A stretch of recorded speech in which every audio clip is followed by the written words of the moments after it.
Welcome to my YouTube channel গণিত প্রজ্ঞা। আজকে আমি দশম শ্রেণীর কিছু সত্য মিথ্যা নিয়ে এসেছি। সত্য মিথ্যাগুলো তোমাদের টেস্টে যেমন জরুরি, তেমনি তোমাদের মাধ্যমিকের ক্ষেত্রেও এগুলো খুব প্রয়োজন। এগুলো দেখো, ফর্মুলাগুলো বইয়ের লাগছে, কিন্তু এগুলো একটু ভিন্ন ধরনের। দেখো মন দিয়ে, সত্য মিথ্যা শুধু উত্তর লিখে দিলেই হয়। তোমাদের বোঝানোর সুবিধার জন্য আমি সমস্ত উত্তর কিভাবে হলো, কেন সত্য কেন মিথ্যা কষে দেখিয়ে দিয়েছি। তোমরা দেখো ভিডিওটা বা ক্লাসটা ফলো করো, তাহলে দেখো তোমাদের ভালো লাগবে এবং অনেক সত্য মিথ্যা তোমরা এখান থেকে পেয়ে যাবে।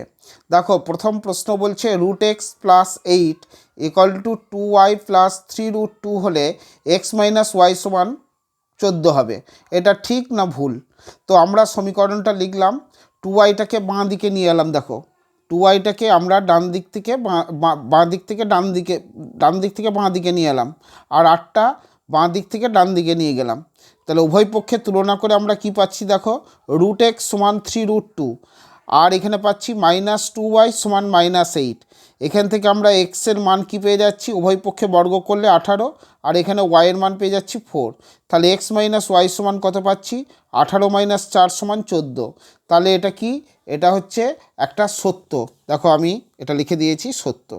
এবারে 2 নম্বর প্রশ্ন। দেখো 2 নম্বর প্রশ্ন বলছে একটি ঘনকের কর্ণগুলির দৈর্ঘ্যের সমষ্টি 20√3 সেমি হলে ঘনকের বাহুর দৈর্ঘ্য হবে 5 সেমি। এটা ঠিক না ভুল? তাহলে সমাধান কি? ঘনকের কটা কর্ণ? 4টে কর্ণ। সেজন্য ঘনকের যেহেতু কর্ণগুলোর সমষ্টি বলে দিয়েছে, তাহলে আমি একটা কর্ণের দৈর্ঘ্য কী করে বার করেছি? 20√3কে 4 দিয়ে ভাগ করেছি। 4 কোথায় পেলাম? না, ঘনকের একটা বাহুর দৈর্ঘ্য হচ্ছে, এই ঘনকের কর্ণের সংখ্যা হচ্ছে 4, তাহলে একটা কর্ণের দৈর্ঘ্য হচ্ছে 5√3 সেমি। তাহলে ঘনকের বাহুর দৈর্ঘ্যের ফর্মুলা কি? কর্ণের দৈর্ঘ্য /√3, কর্ণের দৈর্ঘ্য √3। তাহলে 5√3/√3 সেমি সমান 5 সেমি। তাহলে এই বক্তব্যটিও সত্য। দেখেছ, খুব সুন্দর একটা সত্য মিথ্যা। তোমরা যদি পরীক্ষার সময় এইভাবে কষে দেখাও তাহলেও কিন্তু হবে। দেখো বলছে পরের প্রশ্ন, দুটো বৃত্ত পরস্পরকে ছেদ বা স্পর্শ না করলে বৃত্ত দুটির সর্বাধিক দুটি সাধারণ স্পর্শক অঙ্কন করা যায়। দেখো আমি এই একটা বৃত্ত এঁকেছি, এই একটা বৃত্ত এঁকেছি, বৃত্ত দুটো পরস্পরকে ছেদ বা স্পর্শ করে নাই। তাহলে দেখো বৃত্ত দুটো স্পর্শক কটা হবে? দুটো সরল সাধারণ। আর দেখো এইটা আর এইটা হচ্ছে সরল সাধারণ স্পর্শক, আর এটা হচ্ছে তির্যক সাধারণ স্পর্শক। তাহলে দুটো সরল দুটো তির্যক, তাহলে টোটাল 4টে স্পর্শক হবে। আর ওরা বলেছে দুটো সাধারণ স্পর্শক, তাহলে এটা একদম মিথ্যা কথা, তাহলে মিথ্যা বিবৃতি এটা। তারপরেরটা দেখো বলছে একটা বৃত্তের একটা ব্যাসের প্রান্তবিন্দুদ্বয়ে অঙ্কিত স্পর্শকদ্বয় পরস্পর সমান্তরাল। দেখো আমরা একটা বৃত্ত এঁকেছি, তার এইটা হচ্ছে ব্যাসের প্রান্তবিন্দু এটা আর এটাতে দুটো আমরা স্পর্শক এঁকেছি, স্পর্শক দুটো দেখো পরস্পর সমান্তরাল, তাহলে এটা সত্য বিবৃতি। তারপরে দেখো একটা অর্ধগোলকের ব্যাসার্ধ ও উচ্চতা কখনোই সমান হয় না। অর্ধগোলকের ব্যাসার্ধ আর উচ্চতা সমান, কারণ অর্ধগোলকের যেটাই ব্যাসার্ধ, দেখো এই যে এটা তো উচ্চতা অর্ধগোলকের, এটা ব্যাসার্ধই তো, এটা যেমন ব্যাসার্ধ তেমনি এটাও তো ব্যাসার্ধ অর্ধগোলকের, তাহলে ব্যাসার্ধ উচ্চতা সমান, তাহলে এটা কি? মিথ্যা। তোমরা মনে রাখবে তাহলে কি, একটা অর্ধগোলকের ব্যাসার্ধ ও উচ্চতা সবসময় সমান হবে। তাহলে এটা যেহেতু বলেছে হয় না, তাই এটা মিথ্যা। দেখো পরের প্রশ্ন, a + b = √5 R a - b = √3 হলে a² + b² এর মান 4 হবে। এটা সত্য না মিথ্যা? আমরা a² + b² এর মান নির্ণয় করব। উপর নিচে আমরা লব আর হরে 2 গুণ করেছি। দেখেছো, তাহলে 2a² + b² এর ফর্মুলা কি? a + b² + a - b², আর নিচে তো একটা 2 আছে। তাহলে এবারে মান বসিয়েছি a + b R a - b, মান বসিয়ে তাহলে 5 আর 3 কত হবে? √5² হলে 5 হবে, √3² হলে 3 হবে, 5 আর 3 যোগ করলে 8, 8কে 2 দিয়ে ভাগ করলে কত হবে? 4। তাহলে এটা বিবৃতির সঙ্গে মিলছে, অতএব এটা সত্য। দেখো বলছে পরের প্রশ্ন, কোনো মূলধনের x বছরে y গুণ হলে, কোনো মূলধন x বছরে y গুণ হলে বার্ষিক সুদের হার হবে 10 ইন্টু ওয়াই মাইনাস 1/x%। তাহলে আসল পি সমান আমরা ধরে নিচ্ছি এ টাকা। তাহলে ওয়াই এক্স বছরে ওয়াই গুণ হবে মানে এ ওয়াই টাকা হবে সুদ আসল। তাহলে সুদ কী হবে, সুদ আসল থেকে আসল বিয়োগ এ ওয়াই মাইনাস এ, তাহলে এ কমন গেলে ওয়াই মাইনাস 1, সময় টি সমান এক্স বছর। তাহলে এখান থেকে আমরা কি পাচ্ছি দেখো, সুদের হার বার করার নিয়ম কি, আই ইন্টু বড় হাতের আই মানে হচ্ছে মোট সুদ ইন্টু 100 আসল ইন্টু সময়। আমরা সব মান বসিয়ে দিলাম। তাহলে আমাদের পার্সেন্টেজ কত দাঁড়াচ্ছে, ওয়াই মাইনাস 1 ইন্টু 100/x%। তাহলে এটা বিবৃতির সঙ্গে মিলছে না, অতএব এটা মিথ্যা হলো। দেখো এটা হচ্ছে বিবৃতির সঙ্গে, বিবৃতিতে দিয়েছিল 10 আর আমাদের বেরোচ্ছে 100, তাহলে এটা বিবৃতিটা কি হচ্ছে, বলছে কোনো বৃত্তের দুটি জ্যা কেন্দ্র থেকে সমদূরবর্তী হলে তারা অবশ্যই সমান্তরাল হবে। হ্যাঁ, সমান্তরাল হতে পারে, কিন্তু সমান্তরাল হবে, অবশ্যই সমান্তরাল হবে আমরা বলতে পারি না। যেমন দেখো এইটা কি, বৃত্তের কেন্দ্র থেকে এই দুটো এ বি আর এসি দুটো জ্যা আমি অঙ্কন করেছি, এরা কেন্দ্র ও থেকে সমদূরবর্তী। তোমরা এরকম একটা প্রমাণ করেছো, দেখবে কোষে দেখি 3-এ। তাহলে দেখো যে এই যে ও কেন্দ্র থেকে এ বি জ্যায়ের দূরত্ব যা হবে, ও সি জ্যায়ের দূরত্বও তাই হবে, কিন্তু এ বি আর এসি তো সমান্তরাল নয়। সমান্তরাল হতে পারে, কিন্তু সমান্তরাল অবশ্যই সমান্তরাল হবে এই বিবৃতিটি বলা যাবে না, কারণ সমান্তরাল হতেও পারে আবার নাও হতে পারে, সেজন্য এই বিবৃতিটা কী হবে, মিথ্যা। তারপরে দেখো বলেছে সোনার দাম বছরে 100% বাড়ে, 3 বছরে সোনার দাম 3 গুণ হবে। তো আমরা ধরে নিচ্ছি বছরের প্রথমে সোনার দাম x টাকা, তাহলে 3 বছর পরে সোনার দাম কত হবে, x ইন্টু 1 প্লাস 100/100 মানে r/100n। তাহলে 100/100, তাহলে কত হচ্ছে, 1 আর 1 যোগ করলে 2, এটা 100 কেটে গেল, 2 কিউব মানে কি হচ্ছে 8x। তাহলে কত গুণ হবে, সোনার দাম 8x গুণ হবে, তাহলে 8 গুণ হবে। ওরা বলছে কি, ওরা বলছে 3 গুণ, আর আমাদের বেরোচ্ছে কত, 8 গুণ। তাহলে বিবৃতিটা কি হবে, মিথ্যা। তারপরের প্রশ্ন বলছে দেখো, √5 - 4 এবং এর অনুবন্ধীকরণের সমষ্টি 4। তাহলে দেখো √5 - 4 এর অনুবন্ধীকরণী কী হবে, -√5 - 4। তাহলে এদের সমষ্টি করছি আমরা, এদের সমষ্টি আসছে কত দেখো, এদের সমষ্টি আসছে -8। তাহলে আমাদের আছে কত, 8, আর আমাদের আসছে কত, -8। তাহলে বিবৃতিটি মিথ্যা। পরের প্রশ্ন দেখো, বলছে দুটি এককেন্দ্রীয় বৃত্তের সাধারণ স্পর্শকের সংখ্যা 1টি। দুটো এককেন্দ্রীয় বৃত্ত আমি এঁকেছি, তুমি বলো এখানে কোথায় আমি এই দুটো বৃত্তের একটা সাধারণ স্পর্শক আঁকবো, কোথাও আঁকা যাবে না। তাহলে কি লিখেছি দেখো, দুটি এককেন্দ্রীয় বৃত্তের কোনো সাধারণ স্পর্শক নেই, না আছে তির্যক না আছে সরল, সেজন্য বিবৃতিটি মিথ্যা। বলছে একটি লম্ববৃত্তাকার শঙ্কুর উচ্চতা ও ভূমির ব্যাসার্ধের 3 গুণ হলে আয়তন হবে πr3।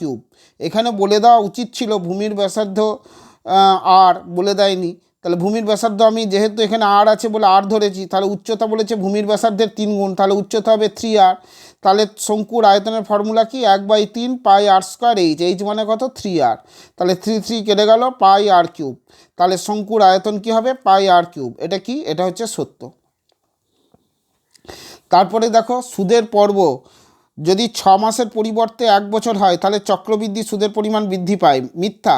6 মাস করেই যদি সুদের পর্ব হয়, তাহলে তো 6 মাস পরই তো সুদের সঙ্গে আসলটা যোগ হয়ে যাচ্ছে, পরের 6 মাসে তো আরও বেশি সুদ পাবে। আর পর্ব যদি 1 বছর হয়, তাহলে তো 1 বছর পরে সুদ পাবে, তাহলে কি হচ্ছে, সুদের পরিমাণ হ্রাস পাবে। তাহলে এই বিবৃতিটি মিথ্যা। 6 মাস হলে মানে পর্ব, এইটা যত 6 মাস 3 মাস এরকম যখন পর্ব হবে, তখন কিন্তু সুদের পরিমাণটা বাড়বে। যখন 1 বছর বা 2 বছর পর্ব হয়ে যাবে, তখন কিন্তু সুদের পরিমাণ হ্রাস পেয়ে যাবে। তাহলে এটা পর্ব যত বাড়বে সুদের পরিমাণ তত কিন্তু কমে যাবে, সেজন্য এটা মিথ্যা। তারপরে দেখো এ ভ্যারিজাস বি আর বি ভ্যারিজাস সি হলে A B varies as C square হবে। তাহলে দেখো এ সমান k1b আমি লিখে দিয়েছি, বি সমান k2c, যেখানে k1 এবং k2 অশূন্য ভেদ ধ্রুবক। তাহলে এ বি সমান আমাদেরকে বলেছে এ বি সমান k1b ইন্টু k2c, আবার বি এর জায়গায় আমি k2c বসিয়েছি, তাহলে k1 k2 square C square. তাহলে A B by C square সমান কী হচ্ছে দেখো, k1 k2 স্কোয়ার। তাহলে কি হচ্ছে, এ বি বাই সি স্কোয়ার সমান ধ্রুবক, তাহলে A B varies as C square হবে। তাহলে এটা কি, এটা হচ্ছে একটা সত্য, কারণ এটার সঙ্গে এটা মিলে যাচ্ছে, তাহলে এটা একটা সত্য বিবৃতি। দেখো বলছে একই সুদের হারে অধমর্ণের কাছে চক্রবৃদ্ধি সুদ অপেক্ষা সরল সুদ লাভজনক। দেখো অধমর্ণ মানে যে টাকা ধার নিয়েছে তাকে তো টাকা শোধ করতে হবে, তাহলে তার কাছে তো চক্রবৃদ্ধি সুদটা বেশি আর সরল সুদটা তো কম হবে, তাহলে তার কাছে সরল সুদটাই লাভজনক হবে, সেজন্য এটা সত্য। চক্রবৃদ্ধি সুদ যদি সে দিতে চায় তাহলে তাকে তো বেশি টাকা দিতে হবে, আর সরল সুদ দিতে গেলে তাকে তো কম টাকা দিতে হবে, তাহলে লাভজনক হবে সরল সুদটাই তার কাছে। অতএব এই বিবৃতিটি সত্য। এটা উত্তমর্ণ হলে এটা মিথ্যা হতো। একটি ঘনকাকৃতি ঘরের কর্ণের দৈর্ঘ্য এবং ঘরটির মেঝের কর্ণের দৈর্ঘ্যের অনুপাত বলেছে √2:√3। ঘনকাকৃতি ঘরের প্রতিবাহুর দৈর্ঘ্য কত? x একক, তাহলে কর্ণের দৈর্ঘ্য কী হবে? x√3, আর মেঝের কর্ণের দৈর্ঘ্য কী হবে? x√2, কারণ মেঝেটা তো কি একটা আয়তক্ষেত্র, আর ঘনকের কর্ণের দৈর্ঘ্য তো বাহু ইন্টু √3, তাহলে তাদের অনুপাত কী হবে? x√3:x√2। এক্সেস কেটে গেলে কি থাকে? √3:√2।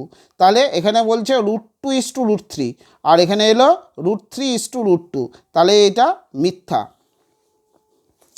তার পরের প্রশ্নটা দেখো, বলছে দুটি সদৃশ ত্রিভুজের ক্ষেত্রফলের অনুপাত তাদের অনুরূপ বাহুগুলির অনুপাতের সঙ্গে সমান। এটা মিথ্যা বিবৃতি।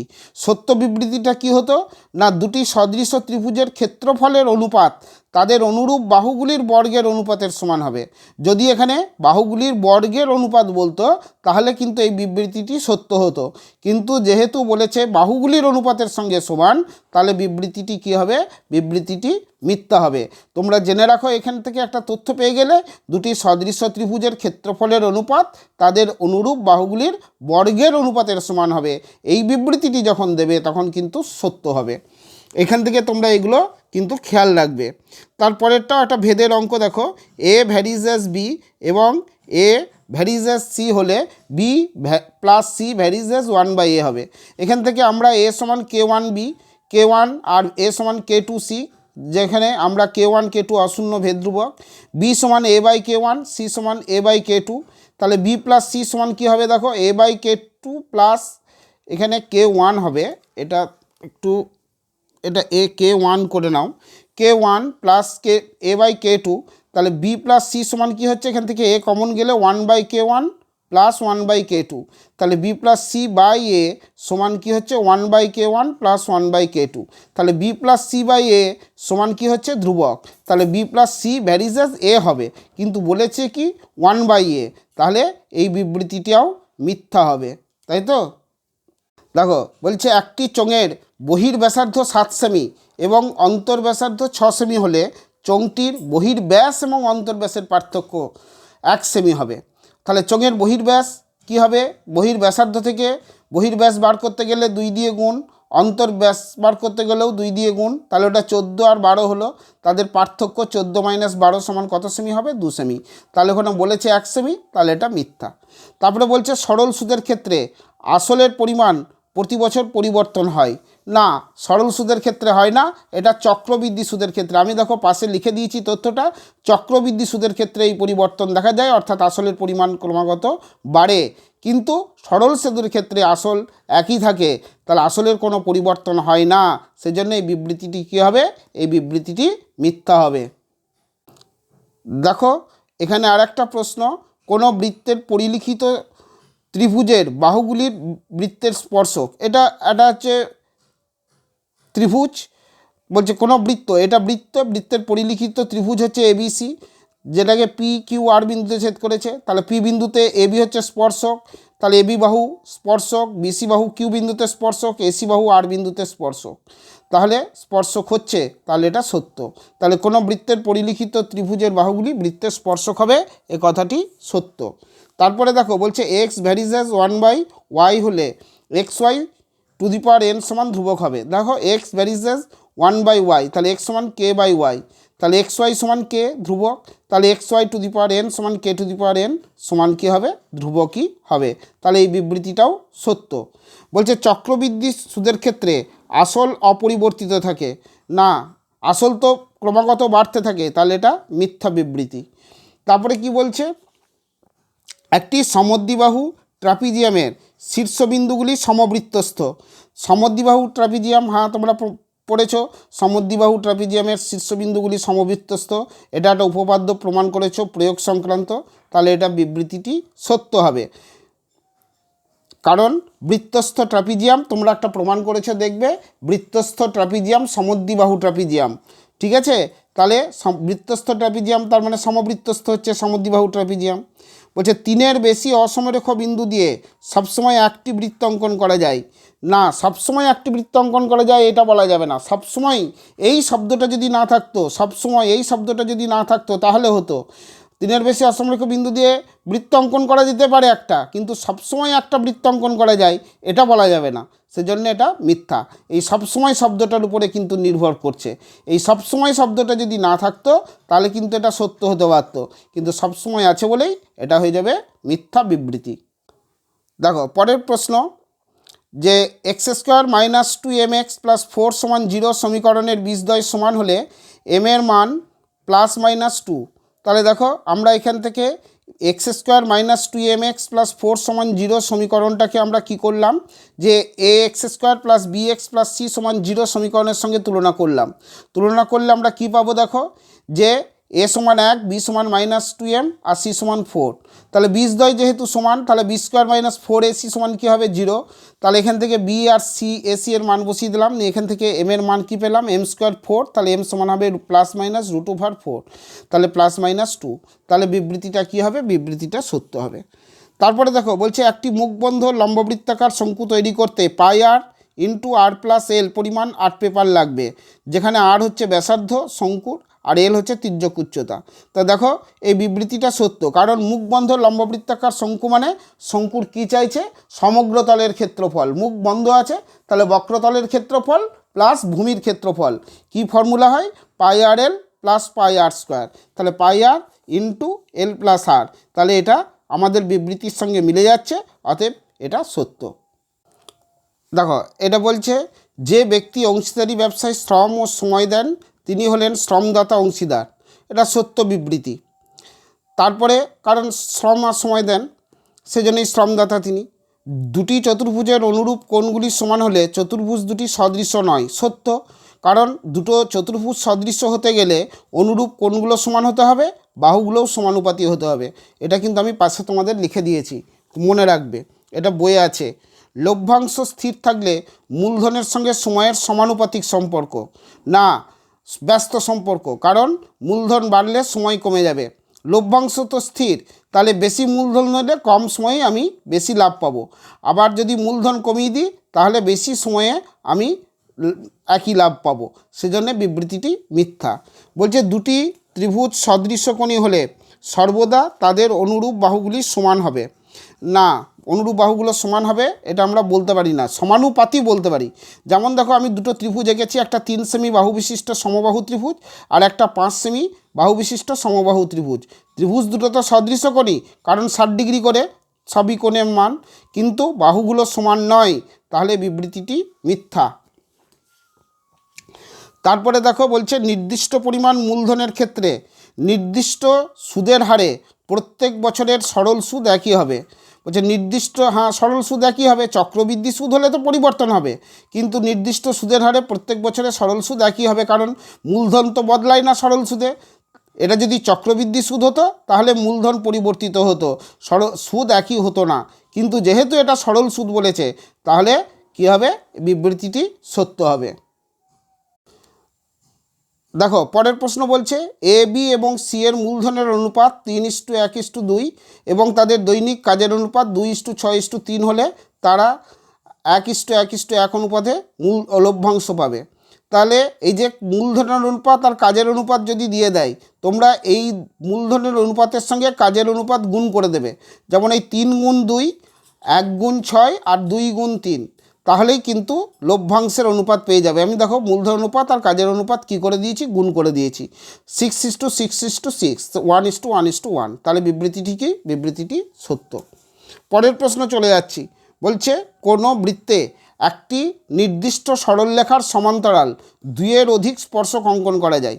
যেমন দেখো এই বৃত্তটা, এইটা হচ্ছে একটা সরলরেখা, নির্দিষ্ট সরলরেখা, তার সমান্তরালে আমি দেখো দুটো আঁকতে পেরেছি। তুমি বলো আর কি করে আঁকবে। এই দুটো ছাড়া আর এর সমান্তরালে এই দুটো ছাড়া আর আঁকা যাবে না। যেমন এইটা একটা নির্দিষ্ট সরলরেখা, এই যে নির্দিষ্ট সরলরেখার কথা বলছে না, সেই নির্দিষ্ট সরলরেখাটা ধরো এইটা, তার সমান্তরালে এই দুটো এঁকেছি। যদি নির্দিষ্ট সরলরেখাটা এইটা হয়, তার সমান্তরালে দেখো দুটো এঁকেছি, আর তার বেশি আঁকা যাবে না। তাহলে দুইয়ের অধিক স্পর্শক অঙ্কন করা যায় তা নয়, কিন্তু মাত্র দুটোই যায়, তাহলে এটা মিথ্যা বিবৃতি। পরের প্রশ্ন বলছে একটা বৃত্তের দুটি জ্যা পরস্পর সমান্তরাল হলে তাদের মধ্যবিন্দুগামী সরলরেখা কেন্দ্রবিন্দুগামী হবে। হ্যাঁ, এ বি আর সিডি সমান্তরাল জ্যা, তাহলে তাদের কি বলেছে, মধ্যবিন্দুগামী সরলরেখা, তাদের মধ্যবিন্দু কি, এই যে ই, এটা এফ, এটা কেন্দ্র দিয়ে যাবে। কারণ আমরা উপপাদ্য 3.2 বা এরকম কিছুতে এটা করেছিলাম, কোষে দেখি আছে দেখবে, তাহলে কেন্দ্রগামী হবে, তাহলে এটা সত্য বিবৃতি। দেখো বলছে একটি বৈষম্যানুপাতের উদাহরণ হলো 2:3। এটা সত্য, কারণ বৈষম্যানুপাত মানে হচ্ছে পূর্বপদ ইজ নট ইকুয়াল টু উত্তরপদ। সাম্যানুপাত হলে পূর্বপদ ইকুয়াল টু উত্তরপদ হতো, কিন্তু যেহেতু বৈষম্যানুপাত সেজন্য পূর্বপদ ইজ নট ইকুয়াল টু উত্তরপদ, তাহলে এটা সত্য বিবৃতি। বলছে যে কোনো দুটি ত্রিভুজের বাহুগুলি সমানুপাতী হলে ত্রিভুজ দুটি সদৃশ্যকোণী হবে না। হ্যাঁ, বাহুগুলির সমানুপাতী হলে ত্রিভুজ দুটো তো সদৃশ্যকোণী হবেই, তাহলে হবে না বলছে, তাহলে মিথ্যা। তারপরে বলছে ও কেন্দ্রীয় বৃত্তের ভিতর এম একটি বিন্দু হলে এম বিন্দু দিয়ে বৃত্তের ক্ষুদ্রতম জ্যাটি ও এম এর উপর লম্ব হবে। দেখো এম একটা বিন্দু, ওই এম দিয়ে আমরা ক্ষুদ্রতম জ্যা এবি এঁকেছি, তাহলে ও থেকে এটা লম্ব হবে, ও এমটা এবির উপরে লম্ব হবে, তাহলে এটা সত্য বিবৃতি। স্থূলকোণী ত্রিভুজের পরিকেন্দ্র ত্রিভুজের বাইরে অবস্থিত, এটা সত্য। দেখো এখান থেকে তোমরা তথ্যগুলো পেয়ে যাচ্ছ। স্থূলকোণী মনে রাখবে, স্থূলকোণী ত্রিভুজের পরিকেন্দ্র ত্রিভুজের বাইরে থাকে, সূক্ষ্মকোণী ত্রিভুজের পরিকেন্দ্র ত্রিভুজের ভেতরে বা মধ্যে থাকে, আর সমকোণী ত্রিভুজের পরিকেন্দ্র অতিভুজের মধ্যবিন্দু এতে থাকে, আর যে কোনো ত্রিভুজের অন্তঃকেন্দ্র ত্রিভুজের মধ্যে বা ভিতরে থাকে। তাহলে দেখো এখান থেকে তোমরা এই ইনফরমেশানগুলো পেয়ে গেলে, এগুলো তোমাদের এইটা যদি নাও পড়ে, স্থূলকোণী ত্রিভুজ না পড়ে সূক্ষ্মকোণী, সমকোণী বা অন্তঃকেন্দ্র সংক্রান্ত প্রশ্ন পড়ে, তাহলে তোমরা যে কোনো প্রশ্নের উত্তর কিন্তু এখান থেকে দিয়ে দিতে পারবে। তাহলে এটা হচ্ছে সত্য বিবৃতি। দেখো 1/x একটি ঋণাত্মক পূর্ণ সংখ্যা এবং x is not equal to -1 হলে x গ্রেটার দ্যান 1/x হবে। তাহলে 1/x যদি একটা ঋণাত্মক পূর্ণ সংখ্যা হয়, তাহলে x একটি ঋণাত্মক প্রকৃত ভগ্নাংশ হবে, কারণ 1/x এর অনন্যক হচ্ছে x, তাহলে 1/xটা তো ঋণাত্মক পূর্ণ সংখ্যা, তাহলে xটা কী হবে, ঋণাত্মক প্রকৃত ভগ্নাংশ, তাহলে x গ্রেটার দ্যান 1/x হবে। কারণ তোমরা একটা সংখ্যা দিয়ে উদাহরণ দিয়ে দেখো, -2 আর -1/2 কোনটা বড়, -1/2 বড় হবে -2 থেকে, তাহলে এটা সত্য। তারপরে দেখো বলছে খুব সুন্দর একটা অঙ্ক, ত্রিভুজ এবিসি এর পরিকেন্দ্র ও হলে কোণ ওবিসি প্লাস কোণ বিএসি সমান 90 ডিগ্রি। তাহলে ত্রিভুজ বিওসি এর তিনটে কোণের সমষ্টি কী হবে, দেখো BOC plus OBC plus OCB. আর আমরা এখান থেকে কি পাচ্ছি, যেহেতু এটা কেন্দ্রস্থ কোণ আর এটা বৃত্তস্থ কোণ, কেন্দ্রস্থ কোণ বৃত্তস্থ কোণের দ্বিগুণ, অর্থাৎ কোণ বিওসি সমান 2 কোণ বিএসি, আর ওবি সমান ওসি বলে কোণ ওবিসি সমান কোণ ওসিবি। এখানে আমরা তাহলে বিওসি এর বদলে কি লিখে দিলাম, বিএসি, আর ওসিবি এর বদলে কি লিখলাম, ওবিসি। তাহলে এখানে দেখো 2 ওবিসি, 2 কমন গেলে আমরা কি পাচ্ছি, বিএসি কোণ বিএসি প্লাস কোণ ওবিসি, আর 2টা এদিকে ভাগ হয়ে গেল সমান 90 ডিগ্রি। তাহলে বিবৃতিটা মিলছে, অতএব এটা সত্য।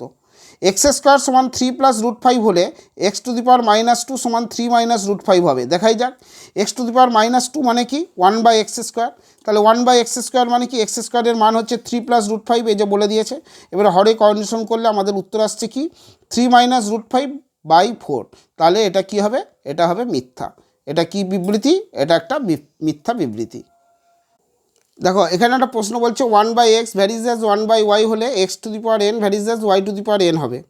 তাহলে আমরা দেখো 1/x ভ্যারিজ অ্যাজ 1/y, তাহলে আমরা নিঃসন্দেহে লিখতে পারি x ভ্যারিজ অ্যাজ y। তাহলে এখানে তোমরা তো পড়েইছো, x ভ্যারিজ অ্যাজ y হলে x⁴n ভ্যারিজ অ্যাজ y⁴n হবে, তাহলে এটা সত্য বিবৃতি।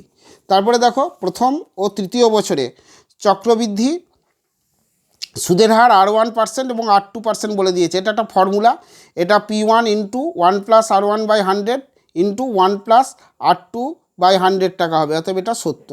তারপরেরটা দেখো বলেছে যে কি বলেছে যে 3x² প্লাস 10x প্লাস 3 সমান 0 হলে সমীকরণের বীজদ্বয় পরস্পর অনন্যক হবে। তাহলে a সমান এখানে 3, b সমান 10, c সমান 3। তাহলে দেখো আমরা এখান থেকে কি বলতে পারি, এখান থেকে বলতে পারি বীজদ্বয়ের গুণফল c/a সমান 3/3। তাহলে বীজদ্বয়ের গুণফল যেহেতু 1, তাহলে বীজদ্বয় পরস্পর অনন্যক হবে। তাহলে এটা সত্য বিবৃতি, কারণ আমরা জানি কোনো সংখ্যা এবং তার অনন্যকের গুণফল যদি 1 হয় তাহলে কি হবে না, সংখ্যা দুটো একে অপরের অনন্যক হবে।